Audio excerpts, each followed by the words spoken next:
Nah, serial Heavenly Sword and Dragon Slaying Saber yang akan Mimin rekap adalah versi rilisan terbarunya 2019.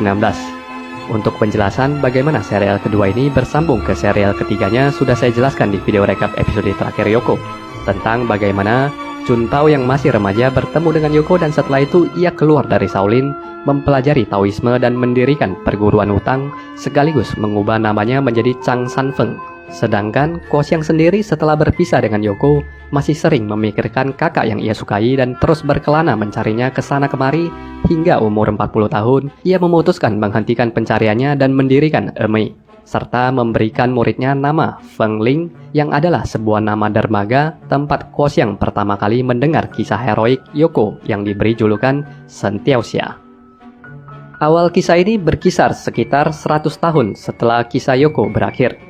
Dan selama masa ini ada banyak peristiwa yang terjadi sebelum tiba di era ini. Salah satu dari peristiwa penting itu adalah runtuhnya benteng Xiangyang atas serangan Mongolia yang menewaskan Guo Qing, Huang Rong dan seluruh keluarganya kecuali anak keduanya Guo Xiang yang waktu itu berkelana mencari Yoko. Keruntuhan Xiangyang ini juga menandakan dimulainya era dinasti Yuan di bawah kekuasaan kerajaan Mongolia. Walau Guo Qing dan Huang Rong mati, tapi mereka sempat mewariskan dua senjata pusaka terkuat di dunia, yaitu pedang langit yang ditempa dari pedang laki dan pedang gadis milik Yoko dan Xiaolongni yang mereka dapat di lembah putus cinta.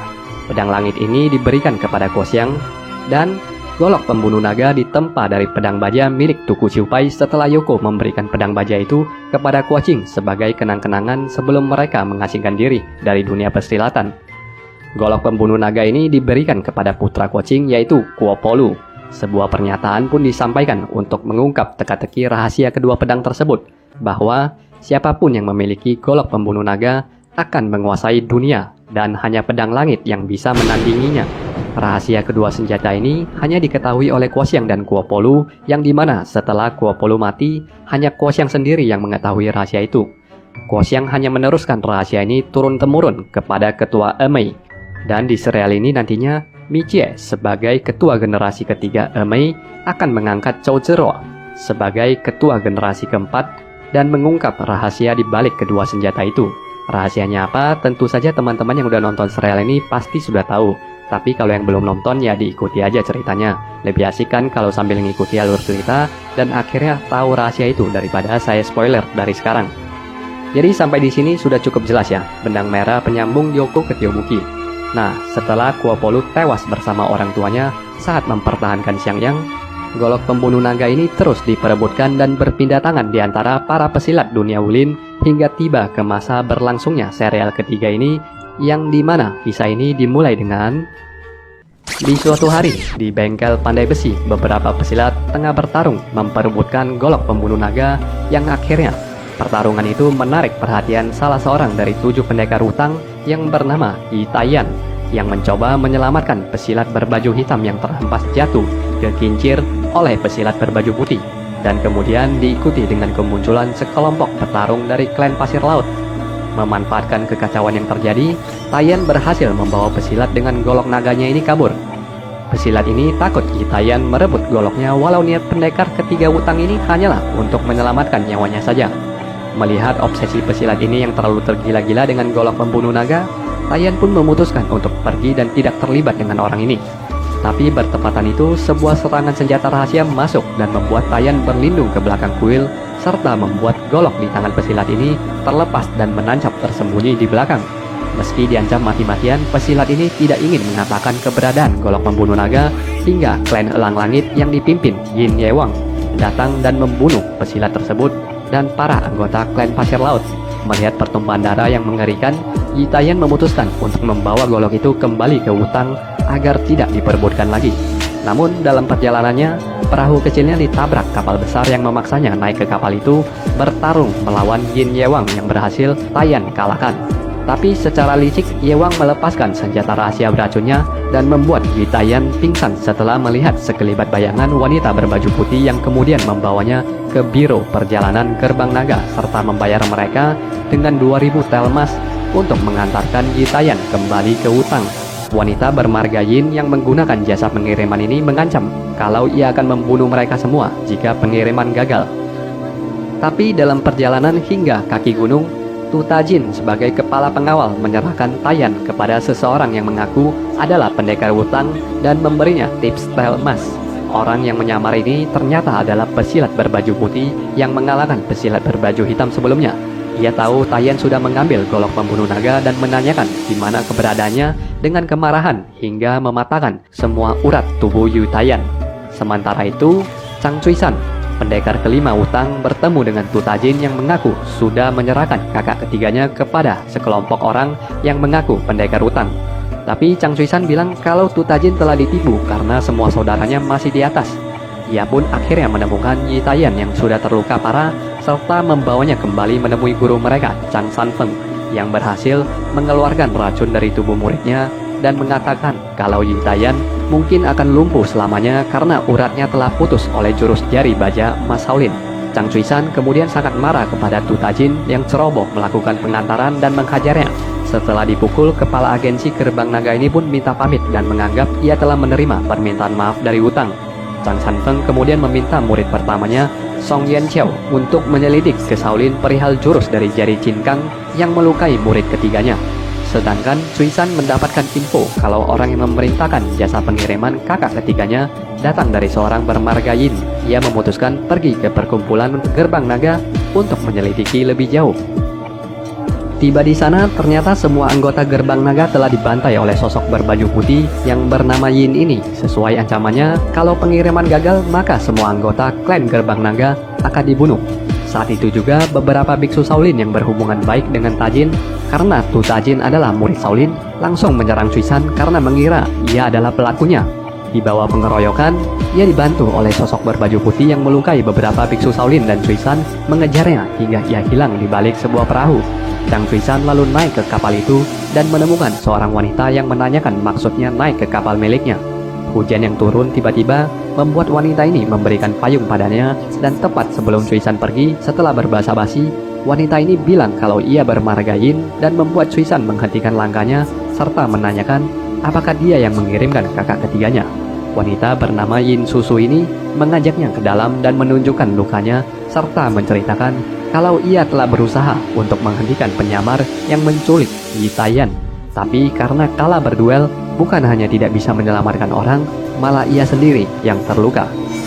Yin Susu kemudian menjelaskan kalau ia yang menghabisi para anggota Gerbang Naga karena tidak bertanggung jawab menjalankan tugasnya sehingga membuat Chang Cuisan mengecam aksi pembunuhan itu. Tapi melihat Yin Susu yang terluka dan telah membantu kakak ketiganya, ia memberikan obat untuk menolong nyawa Yin Susu yang terkena racun. Tidak lama setelah itu, Yin Susu sebagai putri dari Sekte Ming, tepatnya dari klan Elang Putih, mengadakan pertemuan memamerkan golok pembunuh naga miliknya. Dari sini bisa diketahui, Yin Susu dan Yin Yewang yang melukai Yi Tayan adalah saudara kandung. Sebuah dikte di dunia persilatan bahwa siapapun yang memiliki golok pembunuh naga akan menguasai dunia adalah hal yang dipercaya oleh semua pendekar di seantero Wulin. Dalam pameran itu, Cuisan yang masih menyelidiki siapa yang menyelukai kakak ketiganya muncul, dan tidak lama muncul juga seorang pesilat bernama Xiesun dengan julukan Singa Mas. Kalau teman-teman perhatikan, aktor yang meranin Xiesun ini sama dengan yang meranin Hakim Roda Mas di rekap serial Yoko 2014 dan Racun Barat di serial Pendekar Raja Wali Kuocing 2017. Kemunculan Xiesun ini langsung merebut golok pembunuh naga dan menantang beberapa pesilat dari klan kecil yang pernah bersinggungan dengannya. Dengan mudah, Xiesun mengalahkan semua pesilat ini dan menyatakan akan membunuh semua orang yang hadir agar tidak bocornya informasi tentang dirinya yang mengambil golok pembunuh naga. Chang Cuisan yang menantang habis rencana keji Xiesun lalu mengajaknya bertarung dengan cara membuat kaligrafi dan membuat Xiesun memuji betapa hebat kungfu Cuisan yang berpadu dengan literatur sastranya serta mengakui kekalahannya. Tapi itu tidak akan menghentikannya dari membunuh semua orang dan ia hanya akan mengampuni Cuisan dan Susu yang langsung ia totok.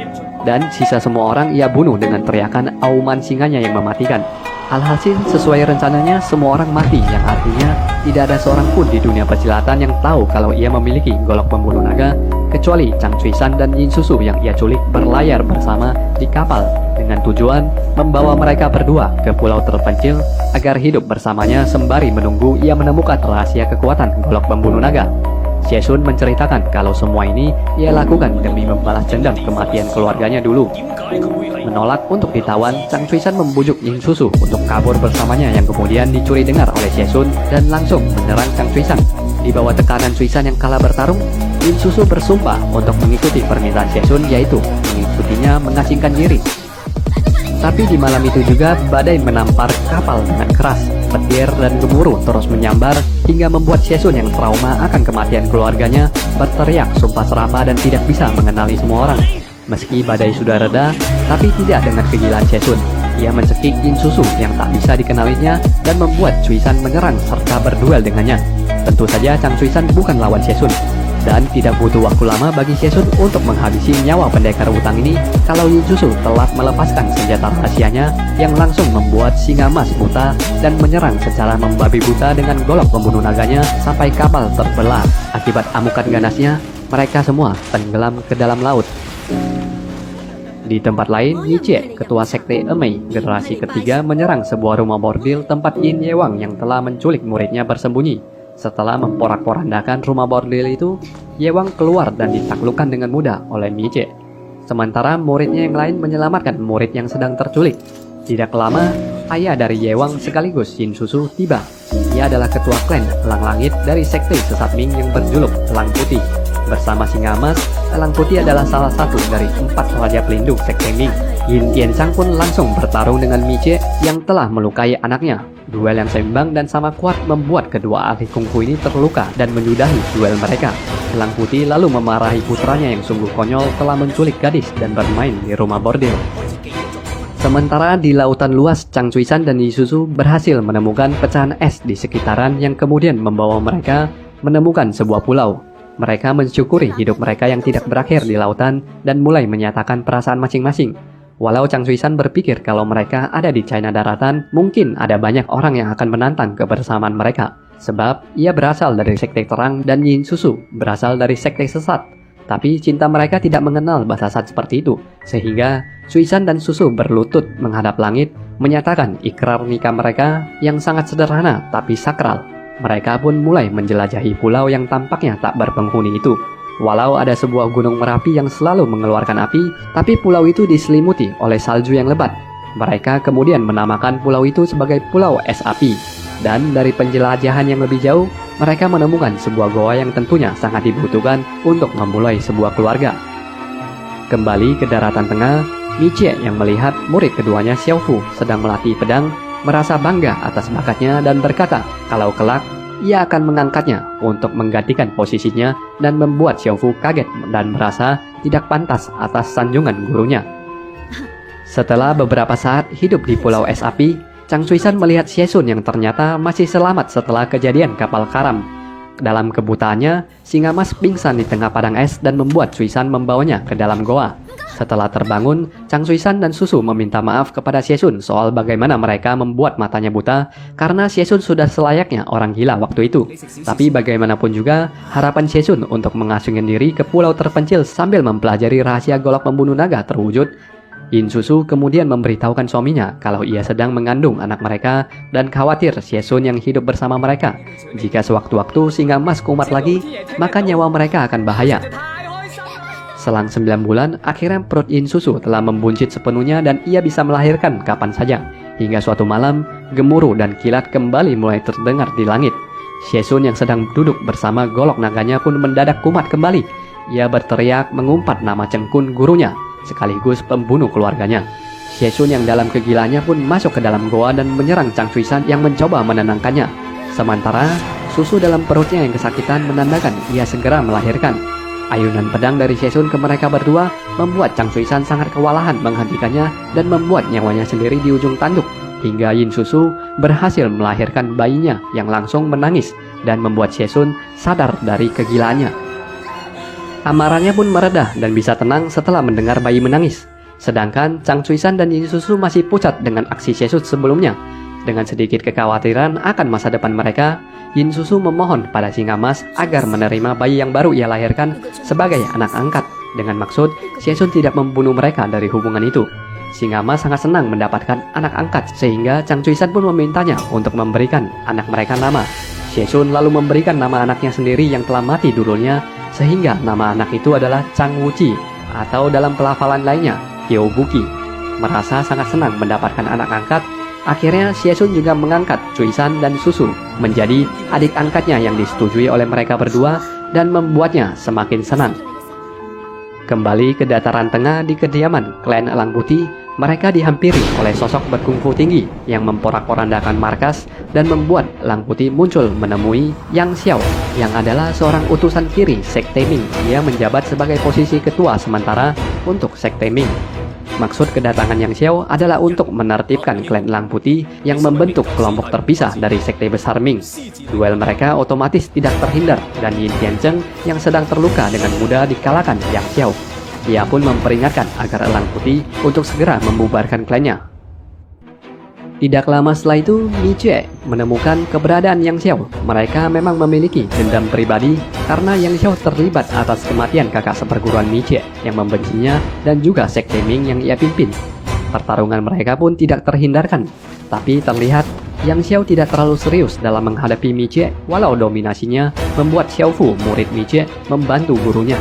Tapi bantuan itu justru dimanfaatkan Yang Xiao untuk melindunginya dari serangan Mi Jie yang membuat jubah luar muridnya terlepas akibat serangan dari Mi Jie.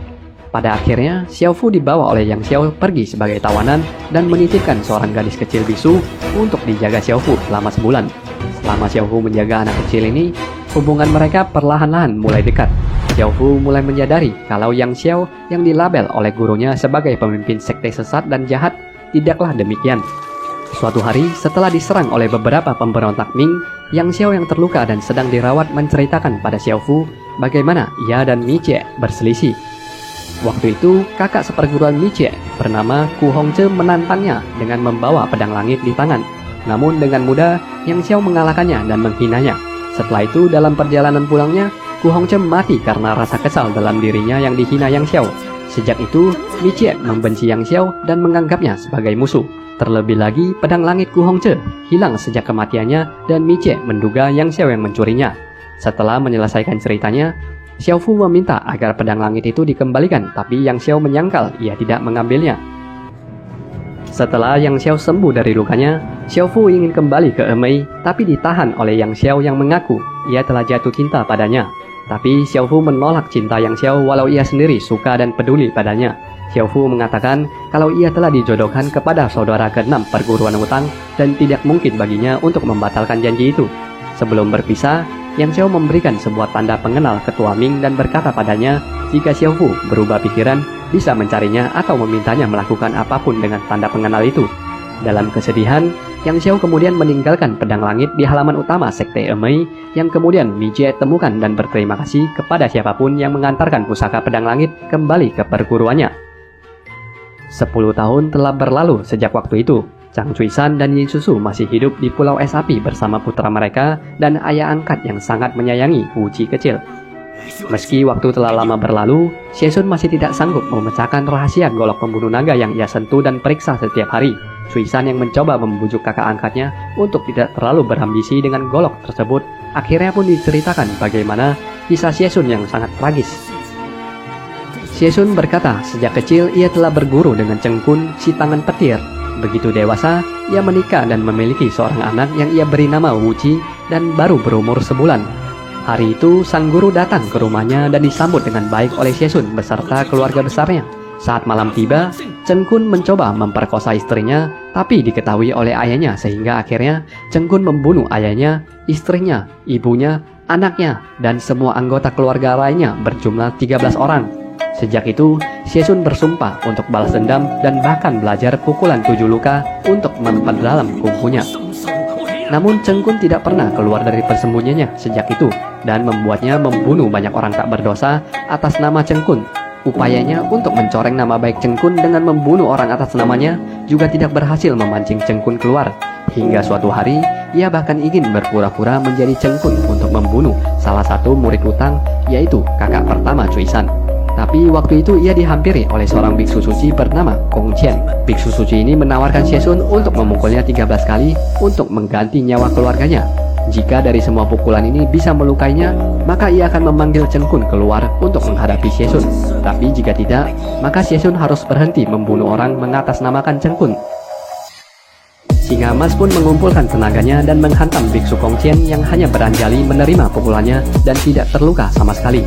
Xiesun tidak percaya melihat ilmu pertahanan biksu Kongqian yang sangat tinggi, dan ia pun melancarkan pukulan kedua, ketiga, sampai ke-13. Semuanya tidak ada yang berhasil menembus pertahanan biksu Kongqian. Tapi singa emas tidak kehilangan akal. Ia berpura-pura ingin bunuh diri hingga Kongqian yang mencoba menghentikannya tiba-tiba dipukul oleh tinjunya dan membuat Kongqian terpental menghantam pohon. Dalam keadaan sekaratnya, biksu Kongqian mengakui kalau ia tidak tahu di mana keberadaan Chen Kun dan hanya mencoba mencegah Xiesun untuk membunuh orang tak berdosa demi balas dendamnya. Dalam penyesalannya, singa emas akhirnya berjanji kalau ia tidak akan membunuh orang lagi dengan mengatasnamakan Chen Kun, dan biksu Kongqian pun menghembuskan nafas terakhirnya serta menandakan berakhirnya sudah rekap cerita di kesempatan kali ini. Terima kasih untuk teman-teman yang mengikuti video ini sampai selesai. Sampai jumpa di kesempatan berikutnya. Bye bye.